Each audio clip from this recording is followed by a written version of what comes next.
കാസർഗോഡ് പൊയ്നാച്ചിയിലെ ഭൂമി തർക്കത്തിൽ വിശദീകരണവുമായി റവന്യൂ വകുപ്പ്. കളക്ടറേറ്റിന് മുന്നിൽ സമരം ചെയ്യുന്ന BA ഇസ്മായിലിന് ഭൂമിയിൽ അവകാശമില്ല എന്ന് റവന്യൂ വകുപ്പ് പ്രിൻസിപ്പൽ സെക്രട്ടറി വ്യക്തമാക്കി. റവന്യൂ വകുപ്പ് ഉദ്യോഗസ്ഥർക്ക് വീഴ്ച പറ്റിയിട്ടില്ല. റവന്യൂ വകുപ്പ് അണ്ടർ സെക്രട്ടറിയുടെ നേതൃത്വത്തിൽ നടത്തിയ അന്വേഷണത്തിനൊടുവിലാണ് ഇപ്പോഴത്തെ ഈ തീരുമാനം. 24 prime time breaking. Arun Parakkal, Kasaragod. Arun, എന്താണ് റവന്യൂ വകുപ്പിന്റെ നിലപാട്? അരുൺ,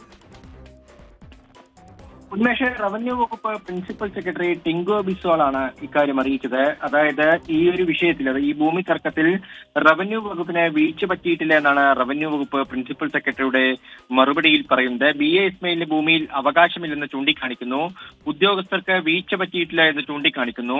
റവന്യൂ വകുപ്പ് അണ്ടർ സെക്രട്ടറിയുടെ നേതൃത്വത്തിൽ ആരോപണ വിധേയരായ ഉദ്യോഗസ്ഥരെ മാറ്റി നിർത്തിക്കൊണ്ടൊരു അന്വേഷണം നടത്തിയിരുന്നു. ആ അന്വേഷണത്തിനൊടുവിലാണ് ഇസ്മായിലിന്റെ സമരം സർക്കാർ ഭൂമി സ്വന്തമാക്കാൻ ശ്രമിക്കുന്നതിന്റെ ഭാഗമാണെന്ന് വിമർശിച്ചിരിക്കുന്നത്. ഇസ്മായിലിന്റെ പരാതികൾ ഇനി റവന്യൂ വകുപ്പ് പരിഗണിക്കില്ലെന്നും പ്രിൻസിപ്പൽ സെക്രട്ടറി വ്യക്തമാക്കിയിട്ടുണ്ട്. പൊയ്നാച്ചി തെക്കിൽ വില്ലേജിലെ ഭൂമി റവന്യൂ വകുപ്പ് ഉദ്യോഗസ്ഥർ മറ്റൊരു സ്വകാര്യ വ്യക്തിക്ക് വിൽക്കാൻ ശ്രമിക്കുന്നു ആരോപിച്ചാണ് കഴിഞ്ഞ 25 ദിവസമായി ഈ BA ഇസ്മായിൽ കാസർഗോഡ് കളക്ടറേറ്റിന് മുന്നിൽ സമരം നടത്തുന്നത്. 1998 സംസ്ഥാന സർക്കാർ ഈ ഇസ്മായിലിന്റെ അമ്മ UB ആയിഷയ്ക്ക് 1 ഏക്കർ ഭൂമി പതിച്ചു നൽകിയിരുന്നു. ഇതിൽ നിന്ന് 10 സെന്റ് ഭൂമി പിന്നീട് ഇസ്മായിലിന് കൈമാറിയിരുന്നു. ഈ ഭൂമിയെ ചൊല്ലിയാണ് ഇപ്പോൾ റവന്യൂ വകുപ്പും അതുപോലെ തന്നെ ഇസ്മായിൽ തമ്മിൽ തർക്കം ഉണ്ടായിരിക്കുന്നത്. ഉന്മേഷ്, ശരി. അരുൺ പാറയ്ക്കലാണ് കാസർഗോഡ് നിന്ന് വിശദാംശങ്ങൾ നൽകിയത്.